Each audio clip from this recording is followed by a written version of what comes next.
Hey, what's up, guys? It's Sports Blitz here, and we're back with another NFL record prediction.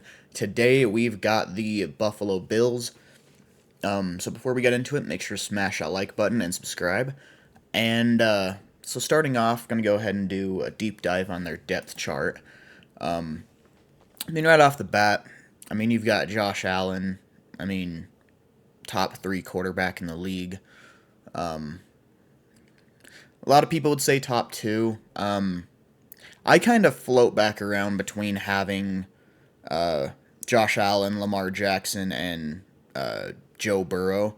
I know you can throw Patrick Mahomes in there too, but if we're going purely off this last year, honestly, I thought Burrow was kind of the best of them, but that's just me. We're not here for a quarterback debate. I think they have a great quarterback here. They're in a good spot there. So moving on to running back. So I don't really know the full situation with James Cook. It was reported today that he's going to show up for, is it OTAs right now? Is that what it is? I don't think it's minicamp. I think it's OTAs. He is going to show up despite the contract situation. I don't know if they're going to extend him long term. I would assume with all this, he's going to play this year, okay? So I'm going to give this prediction under the assumption he plays. I also thought last year Ray Davis did really, really well when he was in. So I think he's a solid backup. Ty Johnson, honestly, as your third running back, is not bad either. Obviously, you wouldn't want him as like your number one guy, but he's not bad for a number three running back. So moving on to the receiving core, I'm not gonna lie, there's still kind of a lot to be desired here, if you ask me. I'm really not super crazy about Khalil Shakir.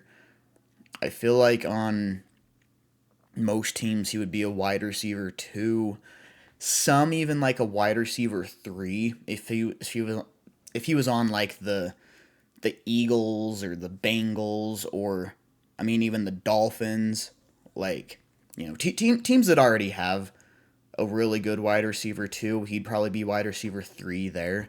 So I don't love that, though. I do think they'll be able to kind of get stuff done. And then they've also got Keon Coleman, who I think is going to start to, you know, look a lot better this year. Start to develop really nice. I think he'll start to produce a lot better than he did this last year.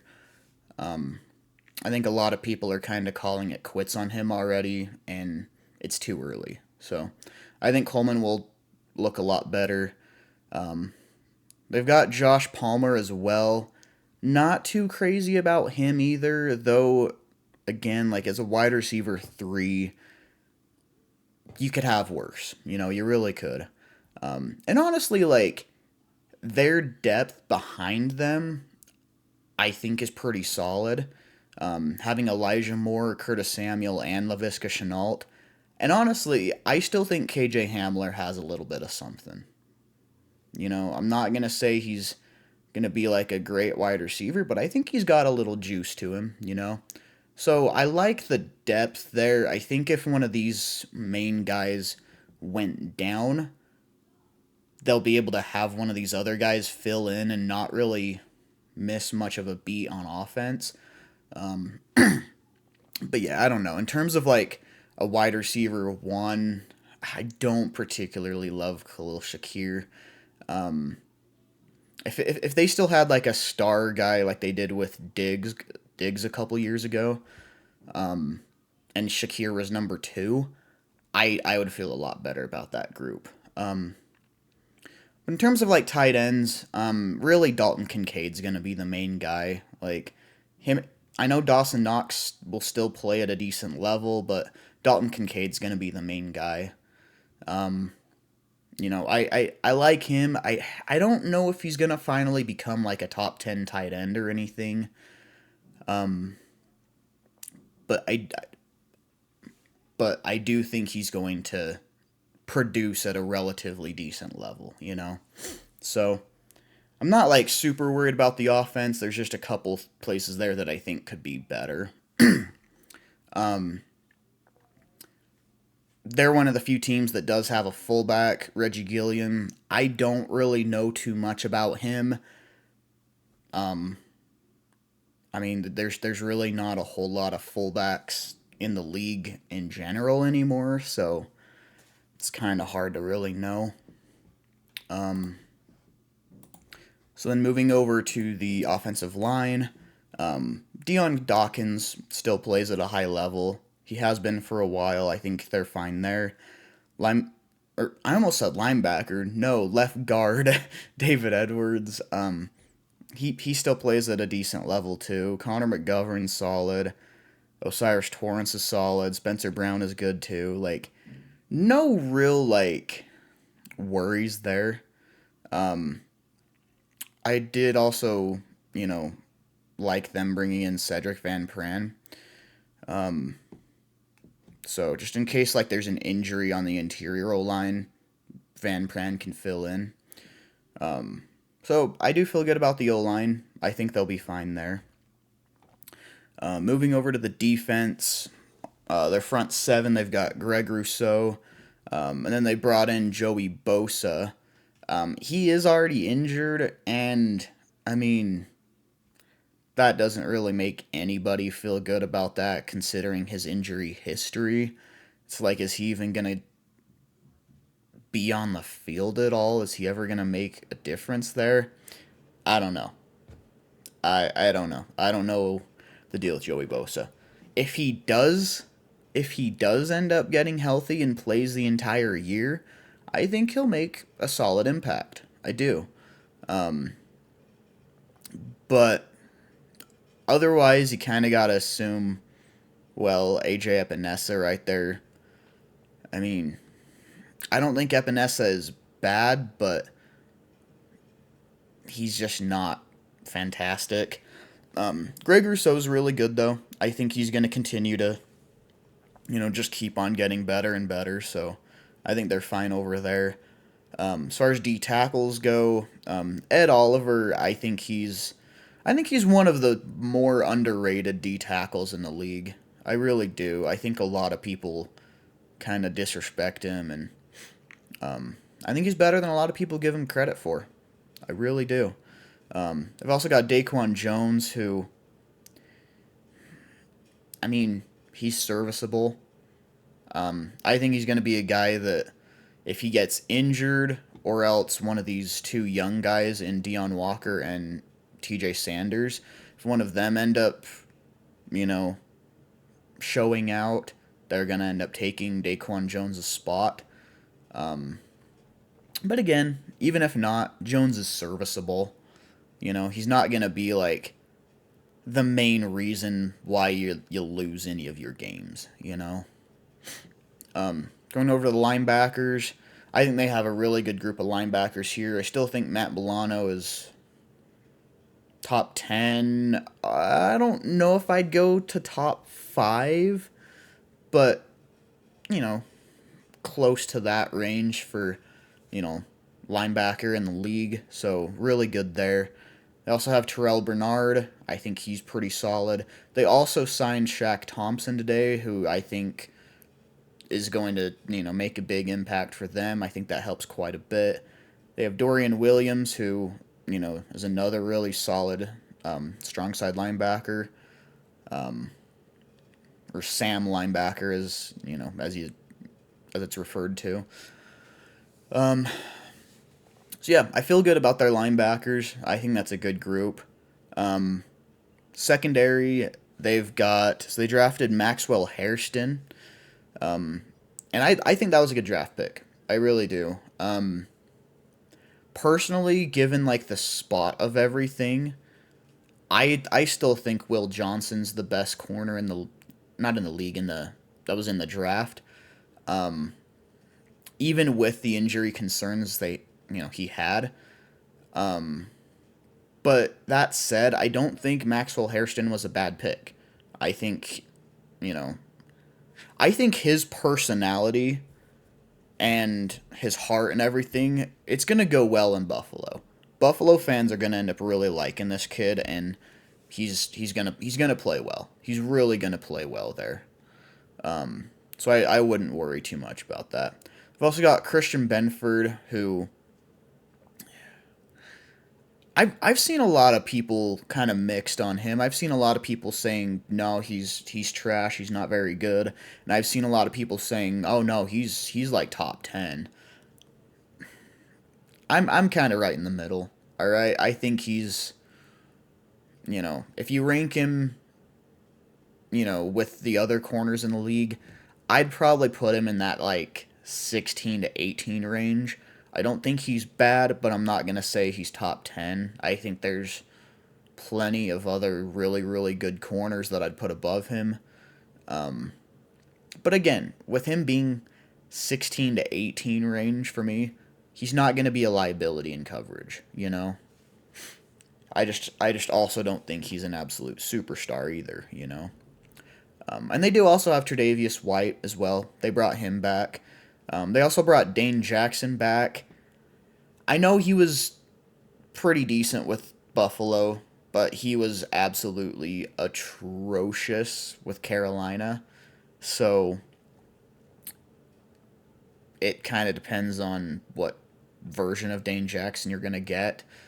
Yeah, I don't know. I wouldn't feel great about that, but considering he did decent with Buffalo before, well, it's not the worst thing ever. They do also have Taylor Rapp and DeMar Hamlin as the safeties.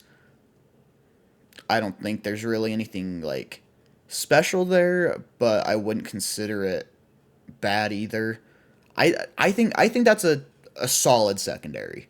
There's nobody in that secondary that I'd be like, that's gonna be the reason they lose a game.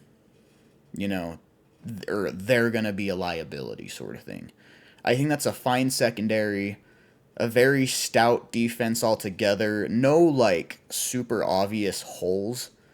So I think as long as the team can stay healthy, they're going to be a good team. And I think we all kind of realize that. So let's go ahead and going over to their record prediction. So starting off week 1, they're going to be at home against the Ravens. Now I'm going to tell you right here, I had the Ravens going 14-3 this season. They were the last team I predicted, and the Bills was their first loss of the season. I gave them. I think this is one that's like, if they were in Baltimore, I'd probably give Baltimore the win. Since they're in Buffalo, I'm giving this one to Buffalo. I think it's going to be an extremely close game. I think it's going to be a very, very fun game, and honestly, could end up being the best game of week 1, if I'm being totally honest. I really think it could. From here, I think they're going to go on a pretty, I think they're going to go on a pretty filthy winning streak. Like, I'm not even going to take a lot of time with this. I think they beat the Jets, they beat the Dolphins, they beat the Saints, they beat the Patriots. I think they beat the Falcons. Coming off a bye, they're going to beat the Panthers. And then, I mean, man, they're 7-0 at this point. At home against Kansas City. Do we have them start 8-0, or do they get their first loss here?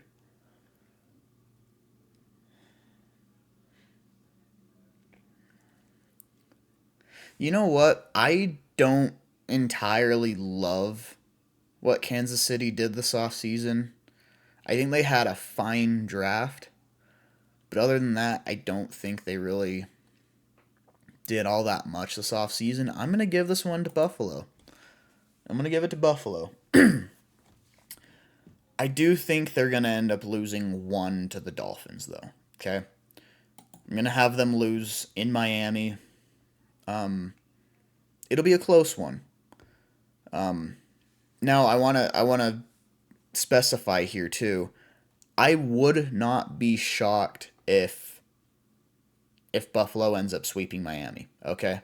If there's Bills fans in the comments telling me, no, we're going to sweep Miami, not gonna argue with you on that. Like, it's not a far-fetched prediction, especially considering I also think Miami's gonna be a little bit worse this season.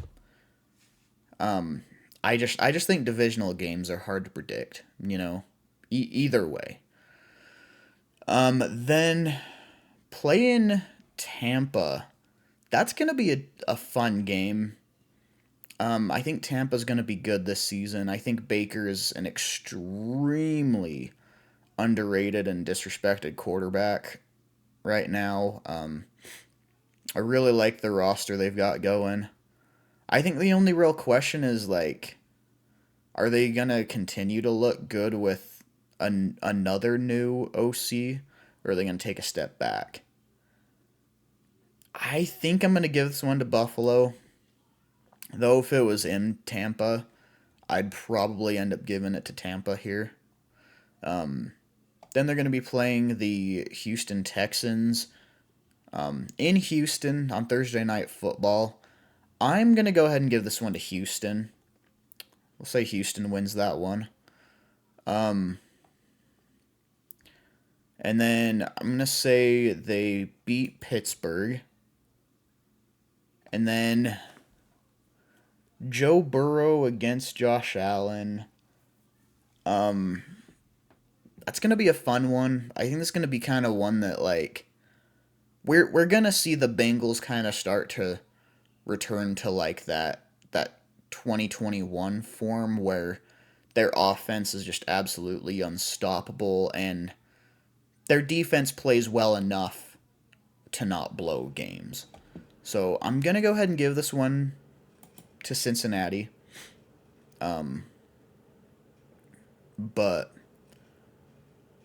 yeah, that one's going to be a fun game. And then I'm going to give this other one to New England. All right, I'm going to say they split with New England. Because I think Drake May starts to show a lot of development throughout the season. I think he starts to get a lot of good chemistry with his receivers, and honestly, I think Travion Henderson is going to end up being an absolute stud for them. But that said, I actually think they're going to finish the season with 3 wins right here against the Browns, Eagles, and Jets. I know, given the rest of the prediction, it's kind of shocking I'm having them beat the Eagles here, but I think it's kind of they look at these last 2 weeks here for week 14 and 15, and they're pissed off, And I mean, you look at it, since week 12, 0-1, 1-1, 1-2, 1-3. So they're like, okay, we've lost 3 of our last 4 games. I think they're going to get angry and start going on a tear going into the playoffs and win their next 3. So overall gives them a 13-4 record. I still think that's a really good record for the Bills. Again, I want to clarify, I would not be shocked if they sweep Miami. I also would not be shocked if they end up beating Cincinnati. But that said, I also wouldn't be shocked if Philly ends up winning that game. So there's things that could go back and forth there, but I think 13-4 is pretty realistic for them. So let me know your thoughts in the comment section below. Again, make sure to smash that like button and subscribe, and I'll see you next time. Later.